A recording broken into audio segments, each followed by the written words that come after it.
All right, ladies and gentlemen, welcome back to the channel. Why is nobody talking about the Indianapolis Colts? They're just completely flying under the radar right now. This was a team that won 4 football games a couple of seasons back. Obviously, they go ahead in the top 10 early on this time last season. They draft Anthony Richardson. But Anthony Richardson, unfortunately, gets injured early into the season. Like a month into the season, Anthony Richardson goes down for his rookie season.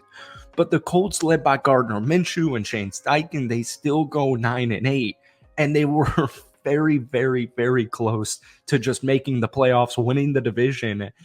But still, even after rattling off a 9-8 season with your starting quarterback injured, there's not much going on as far as like mainstream national football media talking about the Indianapolis Colts. So that's what we're going to do today because, I know they lost Gardner Minshew, but once again, you did actually pick up Joe Flacco, but you have Anthony Richardson, and Anthony Richardson is your future.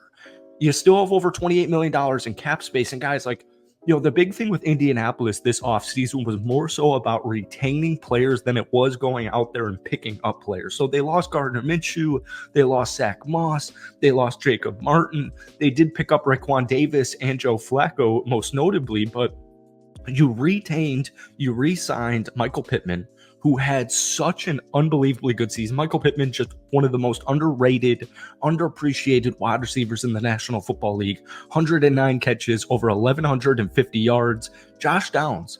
I'm going to talk about Josh Downs in just a second here, but before we get into it, hit that like button, hit that sub button for daily NFL content. Colts fans, this is my first ever Colts video. We've had this channel for a very long time, and I've never made an Indianapolis Colts video. So if you want more, let me know down below. But if we could try and get this video to 100 likes, that would mean the absolute world to me. Now, real quick, I know they do have some needs that they will address in the draft. Cornerback help, some safety help, some edge help. But offensively, folks, I think they're going to go offense in the first round. So as it stands right now, they have the 15th overall pick. Most mock drafts I read, they're taking like a guy like Xavier Worthy out of Texas, or they're taking Brock Bowers from Georgia. And I just want to say, Brock Bowers on the Indianapolis Colts, I would watch out. Houston obviously got very good, and that's the divisional rival. And, they got CJ Stroud, and they really hit on CJ Stroud.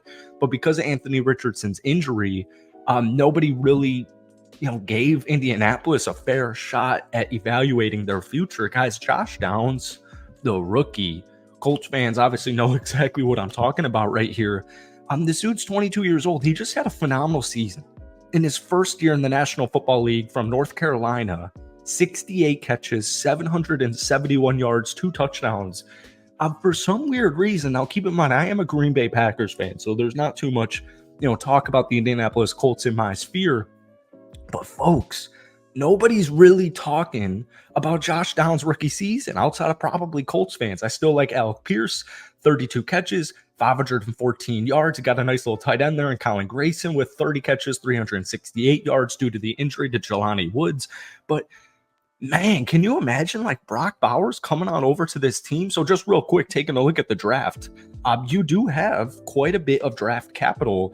And that 15th pick right there, they could trade up, they could trade down. I've seen a bunch of mock drafts where they do a little bit of both, but you've got your first round pick, you've got your second round pick, your third round pick, your fourth round pick, your fifth round pick, your sixth round pick, and your seventh round pick. So it was a bit on paper an underwhelming offseason, once again, just because you really only picked up Davis and Flacco, and you lost a couple of pieces like Zach Moss, but that's why you have Jonathan Taylor, and he's back, and he's healthy, and he's good to go.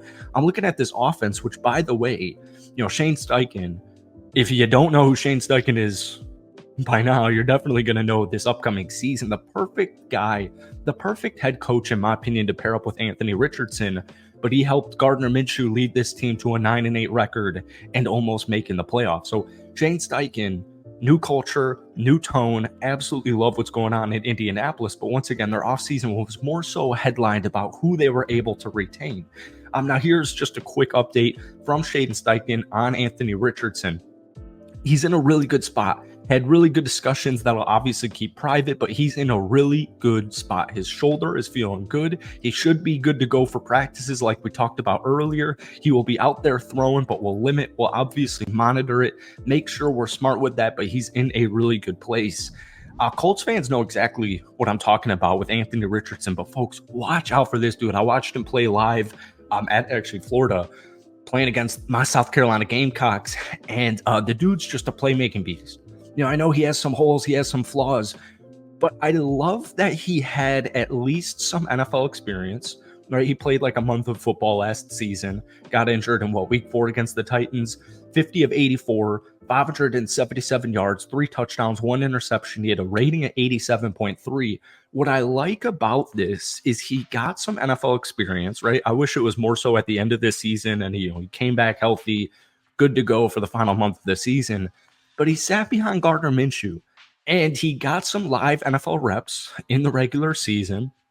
And he also had pretty much an entire regular season to sit behind Gardner Minshew and to sit behind and just evaluate and get used to the NFL life. So Anthony Richardson's right up there on my list, maybe even at number 1 for comeback player of the year next year.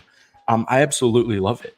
I absolutely love Anthony Richardson's future in the NFL, and it's just not really being talked about that much on a mainstream level, which I guess for Colts fans is probably status quo, unfortunately. Also, shout out to the Indiana Pacers. They did unfortunately lose yesterday, but I am rooting for them. I got Pacers in 7.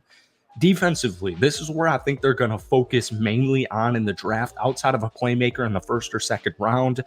Keep in mind, this is quote unquote just like a generationally deep wide receiver draft class. So, we've seen some speculations, we've seen some rumors about a potential trade up to select your man Marvin Harrison Jr., but I think they're going to go offense in either the first or second round, and then really hit the cornerback spot, the safety spot, and the defensive edge spot for the remainder of their draft. When you look at this defense, DeForest Buckner, Zaire Franklin, I don't think most people know who Zaire Franklin is. The dude's an absolute star linebacker in the National Football League. Love Julian Blackmon, love Kenny Moore. I love this defense and what they have set in place here. And now it's just time to round it out and get into full speed this upcoming season. So, don't fade this Indianapolis Colts team. We're in an offensive-driven league. You've got an offensive coach in Shane Steichen. You've got an intriguing young franchise QB in Anthony Richardson. The only thing stopping Anthony Richardson is truly just his health. We go back to that game against the Los Angeles Rams where he threw for 2 touchdowns, 0 interceptions. He was doing really good in that Tennessee game before he unfortunately got injured. 9 of 12, 98 yards, 0 interceptions. He only threw 1 pick in the 3 full games that he started or played, or 2 full games. You get what I'm saying. He only threw 1 interception in the brief snaps he had last season, but it's something to build off of. And I would not fade on the Indianapolis Colts. I love what they're doing, love their future, and I'm very excited to see. So, Colts fans, hit that like button, hit that sub button. Let me know if you want more Colts videos down below. But most importantly, who are you drafting in the first round at pick number 15? Thank you guys for watching, and we'll see you soon.